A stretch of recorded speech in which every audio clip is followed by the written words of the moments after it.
খবর লোকবাণী। রাজপুর মানব কল্যাণ সংস্থার উদ্যোগে এসএসসি, এইচএসসি সম্মাননা প্রদান ও গরিব দুস্থ মানুষের মাঝে কম্বল, চাউল ও অন্যান্য খাদ্যদ্রব্য বিতরণ।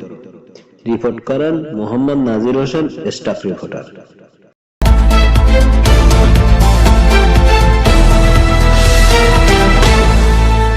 সাতক্ষীরা কলারোয়া উপজেলার ৬ নম্বর সোনাবাড়িয়া ইউনিয়নের ৩ নম্বর রাজপুর গ্রামে মানব কল্যাণের উদ্যোগে ২০২৪-এর এসএসসি ও এইচএসসি উত্তীর্ণ ছাত্রছাত্রীদের মাঝে সম্মাননা প্রদান করা হয় এবং দুস্থ গরিব মানুষের মাঝে ১০ কেজি চাউল, ২ কেজি আলু ও ১ লিটার ভোজ্য তেল, ১ কেজি পেঁয়াজ এবং একটি করে কম্বল বিতরণ করেন।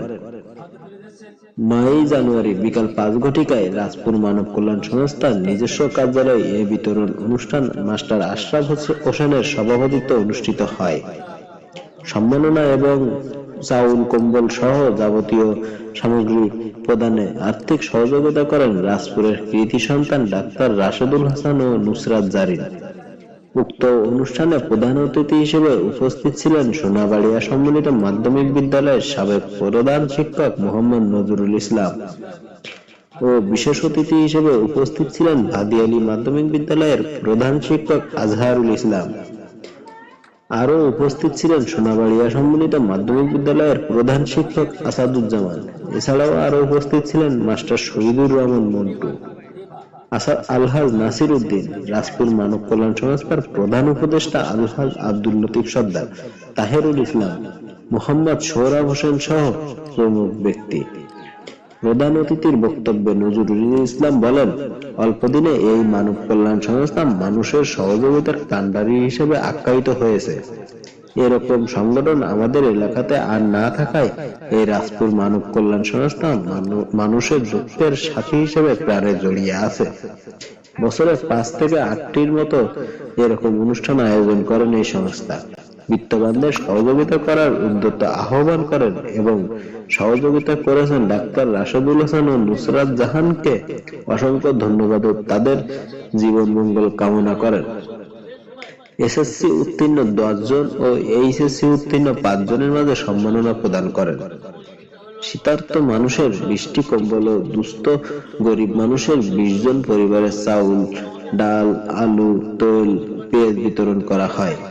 সংগঠন পরিচালনা করেন সভাপতি মাস্টার আশরাফ হোসেন, সিনিয়র সহসভাপতি মামুন, সাধারণ সম্পাদক আরিফুর রহমান, অর্থ সম্পাদক আব্দুল মতিন, ইসরাহিল হোসেন, মুকুল হোসেন সহ সংগঠনের কার্যকরী সদস্যবৃন্দ। শিক্ষিত মানুষ যদি শয়তান হয়, ইবলিস তার কাছে হার মেনে যায়। একটা শিক্ষিত মানুষ যদি শয়তান হয়, ইবলিস তার কাছে হার মেনে যায়। তার কারণ মূর্খরা অন্যায় করে, কত বুঝি সুঝি করে না, সে অন্যায় মাফ হয়। অজ্ঞানরা তাও করে, অন্যায় করে, তাদের মাফ হয়ে যায়। শিক্ষিত শয়তান সে যে অন্যায়টা করে, সে অন্যায় মাফ হওয়ার কথা না। যাই হোক, এই রাজনৈতিক ব্যাপারের দিকে যাবো না। এখন বর্তমান যে বিপ্লবটা ঘটে গেল, সেই বিপ্লব ঘটে গেল আমাদের দেখছে না, এরা সব মানুষ শিক্ষিত মানুষ। তো যাই হোক, এই নৈতিক চরিত্র গঠনের পূর্ব হাতিয়ার হলো বাবা মা। তখন একটা শিশু প্রথম শিক্ষক হলো বাবা মা, আর প্রথম স্কুল হলো পরিবার বা পরিবেশ। এর মাধ্যমে একটা শিশু মানুষ হয়। আমরা একটা শিশুকে যদি ছোটবেলা থেকে মিথ্যা না বলাতে শিখাই, সে মিথ্যা কথা বলতে পারবে না।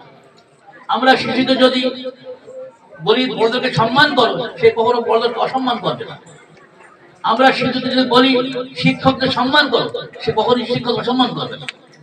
এমনি ভাবে আমরা যদি পরিবার থেকে আমার নিজের সন্তানকে যদি সেইভাবে শাসন করে, স্বভাব করে, স্নেহ করে এইগুলো শিখাই, তাহলে একটা আদর্শ পরিবার সমৃদ্ধ হবে। সন্তানের সামনে বাবা মায়ের ঝগড়া যদি না হয়, তাহলে সে কখনো ওইভাবে সে ওই ঝগড়াটা শিখবে না। এমনি ভাবে একটা পরিবার সুন্দর গঠন হয়। এইটা নাই বলেই আজকে সমাজে এত নৈতিক চরিত্রের অবক্ষয়, সামাজিক অবক্ষয়, দেশের অবক্ষয়, হানাহানি, রাহাজানি, খুন খারাপি, চিন্তায় সব কিছু হচ্ছে। কেন? এই নৈতিক চরিত্র নাই বলে। এরা যা করছে তারা সব শিক্ষিত মানুষ, অশিক্ষিত মানুষ কেউ না। যাই হোক, আমরা সর্বোপরি চেষ্টা করবো আমরা সব পরিবার থেকে এই সন্তানদেরকে সুশিক্ষায় শিক্ষিত করে আদর্শ মানুষ হিসেবে গড়ে তোলা। আদর্শ মানুষ হিসেবে গড়ে তুলতে পারি, দেশ ও জাতি ভালো থাকবে, অবশ্যই দেশ ও জাতি ভালো থাকবে। যা হোক, আমি এখানে 800 উপস্থিত হয়েছো, তাদের কাছে আমি একটা কথাই বলি, তোমরা পারিবারিক ভাবে কতটুকু শিখেছো না শিখেছো, আমরা যখন শিক্ষকতা করেছি তখন আমরা এখনোই ছাত্ররা আমাদেরকে কত সম্মান করে, এখনকার ছাত্ররা সেই ধরনের সম্মান করে।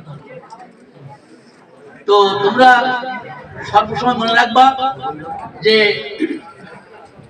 বাবা মাকে শ্রদ্ধা করবো, বড়দেরকে সম্মান করবো, শ্রদ্ধা করবো, উপযুক্ত শিক্ষকদেরকে সম্মান করবো, এই জিনিস বিশ্বাস করবো। আর মানুষের সঙ্গে খারাপ বিহেভ কখনোই করবো না।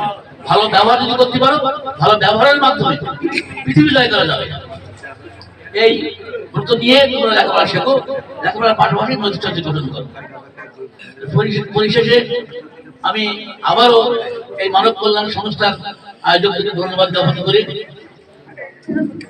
এসএসসি বা এসএসসি পরীক্ষার্থীদের সম্বর্ধনা দিয়ে অনুষ্ঠান শেষ করার জন্য অনুরোধ করছি। খুদা হাফেজ।